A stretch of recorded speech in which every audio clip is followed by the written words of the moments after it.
everyone, my name is Hannah and welcome to my YouTube channel.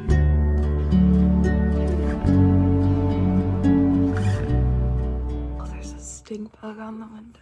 Okay, I'm just kidding. Today's video is going to be a September reading wrap up, and I apologize that this is a little late. I'd usually try to get these out on the first of the month, but I got COVID right after filming my last video and I was down for the count for like a week. Okay, that's why I'm not in the mood to do makeup or dress up or anything. So I'm in my boyfriend's hoodie, no makeup, and that's what you're getting from me today. But I had a pretty good reading month. I want to talk about all the books that I read. I read 3 on my phone and 4 physical books. This was probably one of my best reading months this year because I read a lot and I read a lot of different genres. So I'm excited. Let's get into it. I'm gonna go in order. So we're gonna have like a physical book and then probably not a physical book, but I don't really know if you guys care. The first book that I'm going to be talking about in this video, I started in August and I finished it in the beginning of the month. I think I finished it on September 1st, whatever. Started my month very strong with 7 Days in June by Tia Williams. This was an absolute masterpiece, a beautiful joy of a story, and I gave this 5 stars. This follows Shane and Ava. Ava is a single mother, she's an author, a bad bitch. We love her. And Shane is also an author, but he's kind of a recovering addict going through life alone pretty much and just trying to figure things out. But subtly, they have both been writing to each other in their work, which is just like everything to me. Everything to me. When I tell you the premise of this story had me in a chokehold, okay? I love this book so much. Shane and Ava's story and Ava's daughter, Audrey, I was obsessed with her as well. So there was just so much in this story that I didn't think I was going to like, but I loved. The culture of the characters was so fun to read and such a genuine joy to have 2 Black lead characters, because I'm so used to reading about characters where like their backstory or their race, I guess, doesn't really matter. Yeah, it was just a masterpiece and I love this book. Okay, next I decided to shift genres away from romance for a little bit because I was on a huge romance kick, and I picked up All In by Jennifer Lynn Barnes. If you don't know, this is the 3rd book in the Natural series, which is a series about 5 kids who have special abilities or things that they are freakishly good at. For example, Sloane, she is really good with numbers and statistics, anything to do with like measurements. She's all over it. Not in like a, oh, she's just really smart kind of way, in like a freakish, like she knows all the numbers of pi, like all these things. Yeah, a lot of people describe this as like a young adult Criminal Minds, and I would totally agree with that because our main character Cassie is a profiler, and each book kind of takes us on a different mystery that these 5 kids, naturals, have to figure out.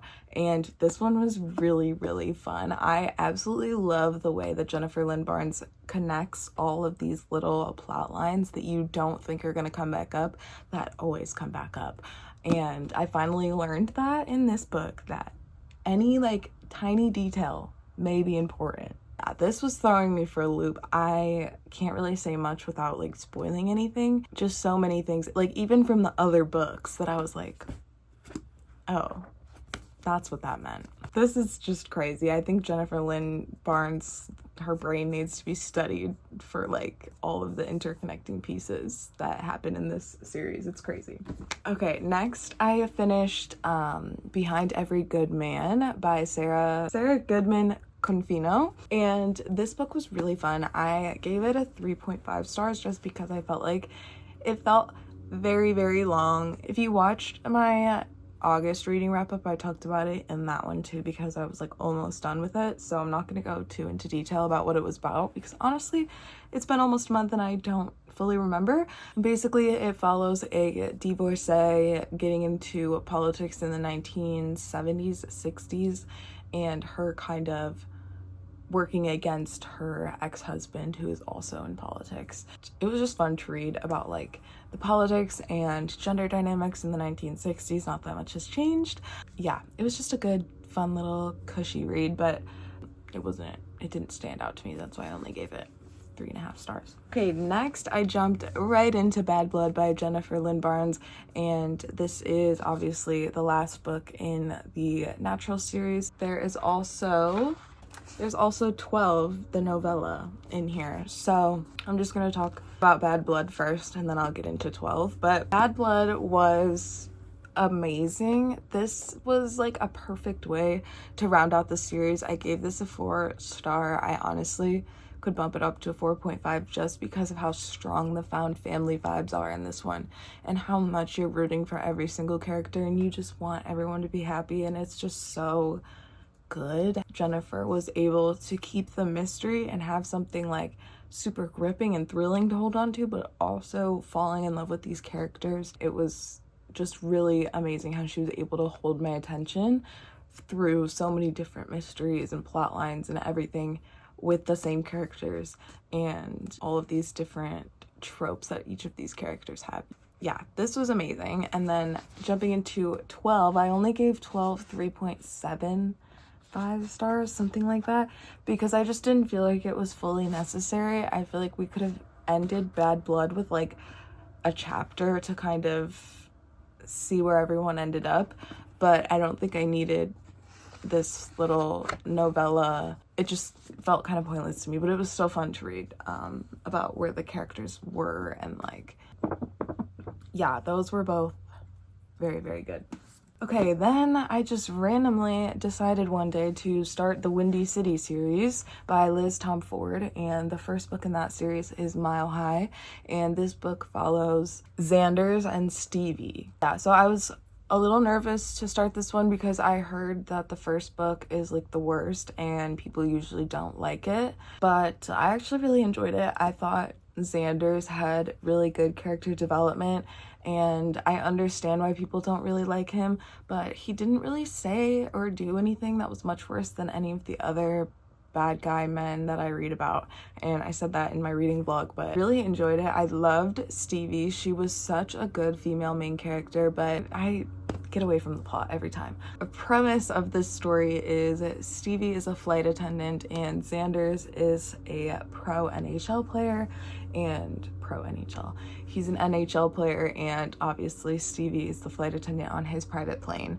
for his team. She's flying to every city to and fro with this man, and it was just so good. The banter was so good. I just really like the way that Liz Tom Ford writes the conversations and the banter, and her dialogue is just really enjoyable to read to me. There are really annoying third act tropes in her books, I've noticed, that really get me, especially in this one, because I knew it was coming the entire time and it still happened and I was still annoyed. Okay, so there's that, but I still enjoyed it. I gave it a 4-star. I thought it was cute. Xander says some hot things, I will say. Okay, and then I dove right into The Right Move by Liz Tom Ford, because this book follows Ryan Shea, which is Stevie Shea's brother, twin brother, and Indy, and they were in the first book a lot and I loved them so much, and I knew that the next book was going to be about them because I saw the little droppings within Mile High telling me that this was coming for me. So I was very, very excited. It didn't disappoint. It was really cute. Again, there was that annoying third act situation. I still enjoyed it, and I gave it also 4 stars. The premise of this one, Ryan Shea is a famous basketball player and he's the captain of his team, new captain, and he has the added pressure of leading his team to the playoffs for the first time in a long time. And Indy has to move into his apartment because of her shitty ex-boyfriend, and Stevie's like, come live with my brother, and Ryan's like, I need to appear like a good guy that can have relationships, and so he waltzes over and tells Indy to be his fake girlfriend, and that is the premise of that one. So you already know. Really love when romance series really just throw every trope at you. It's really enjoyable. I personally enjoy that, and that is why I went right into the third one, which is Caught Up, and this is about Kai and Miller, and I'm only on chapter like 4 or 5 or something, but I'm eating it up because Kai is a single father, MLB pitcher. My boyfriend was a pitcher, let me just say. And Miller is just this free spirit, like, doesn't give a fuck. And Miller decides to watch Kai's son. Like, the tropes are giving. They're giving. So every scenario in all of these books is just amazing for me to just, like, keep going. I will say I'm waiting for Rio's book. I don't even think he has one yet, so that's really sad, but that's fine. Let's get into the last book that I read in September, and I didn't finish it. I have a few pages left, but guys, I'm terrified to finish this, and that is Iron Flame by Rebecca Yarros. Sorry, I took off the dust jacket. I don't like reading with it on. This book is putting me through mental warfare. I have never been so, like, bamboozled in one book so many times. Like, how many times are you gonna drop the hammer, Rebecca? Genuinely, I don't know how much more I can take. And I know that there's gonna be a huge at the end, because there's what, like 4 more books of this series, something crazy like that. And I'm scared. There are many, many unanswered questions that I have. Okay, that's a spoiler, I can't say that. If you know, you know. This is part of the Fourth Wing series. I literally cannot say anything. Literally can't say anything other than I love Violet. I don't know if that's an unpopular opinion because I'm too scared to look up anything until I finish this, but I would love to know if people love or hate Violet. And I'm really scared that I'm gonna look it up and everyone's gonna hate Violet. And if that's the case, that annoys me. Hi, baby. She's like obsessed with me today. I don't know what's going on. Hi. But yeah, this is like terrifying me. I have a strong suspicion it's gonna be a 4.5 star. Probably not 5, just because I gave Fourth Wing a 5, and although it's coming close, nothing will compare. Like, the things I know now make the first book even better. And I feel like that's an unpopular opinion. I really don't know, guys. I'm scared. I have 100 pages left, okay? So keep that in mind. I'm on 559 and there's 623. Somebody do that math for me, because I'm not. I'm so scared, guys. Like, genuinely terrified to finish this. Maybe I'll go read, because that is the last book that I'm showing you guys today.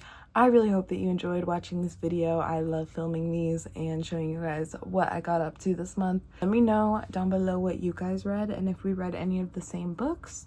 If we did, that would be kind of cute and cool. I plan to get some spooky theme videos out for you guys for the month of October, and I hope you all have a beautiful, blessed month, and subscribe.